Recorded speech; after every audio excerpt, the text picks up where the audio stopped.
Nous allons maintenant passer un peu à la partie, pas psychologique, mais un peu quand même, qui est ce que l'on attend d'un arbitre. Un très célèbre et très bon coach, ayant œuvré en France, nous a répondu ceci. Rien. Cela peut être interprété de plusieurs façons. Les entraîneurs, les joueurs, n'attendent rien des arbitres d'un point de vue, ils ne vont rien leur apporter. Tout ce qu'ils veulent, c'est que l'arbitre fasse son job sur le terrain, de par sa connaissance des règles, de par sa connaissance des mécaniques, et qu'il sache rapporter et informer tout ce dont l'entraîneur et les joueurs ont besoin. Pour ce faire, il faut une certaine concentration, donc il faut une préparation d'avant-match. Un arbitre doit être là 2 heures avant le coup d'envoi. Alors non seulement il doit être présent, mais non seulement il doit être à l'heure, 2 heures avant le coup d'envoi, mais être avec tous les arbitres. Un arbitre qui commence à chercher sa tenue 2 heures avant le match, un arbitre qui en même temps est en train de tracer le terrain, un arbitre qui a une fonction de dirigeant, qui doit être en train de gérer les licences. On peut le comprendre, mais ayons du bon sens. On ne met pas toutes nos chances afin d'avoir une bonne préparation de match.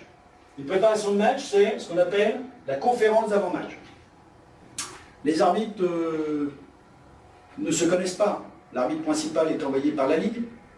Les 2 autres arbitres clubs font partie de chaque équipe. C'est peut-être la première fois et la dernière fois qu'ils vont se rencontrer. Ils ont besoin de se réunir, de partager, d'échanger leur expérience, se répartir les rôles, être clair sur qui fait quoi, faire une révision des règles. Pour pouvoir participer à la conférence et savoir quoi regarder, quoi faire, etc., nous avons, pour ce faire, besoin que les arbitres aient un certain degré de connaissance. Et ça commence par la connaissance des règles. Alors, bien sûr, tout ceci est sur le site fédéral, mais la Fédération française édite le livre de règles dans lequel tout est expliqué, les pénalités, les obligations offensives, défensives, enfin, toutes les règles du football américain. Et nous avons également les mécaniques pour, comme on l'a vu sur les différents modules, se déplacer, savoir quoi regarder. Donc nous avons les mécaniques françaises, bien sûr, et également pour approfondir les mécaniques et la connaissance des règles, le livre qu'ont réalisé un groupe d'arbitres qui s'appelle le French Zebra, le guide, qui est à l'identique de celui qu'on trouve aux États-Unis, géré par Roger Redding, qui est le Study Guide.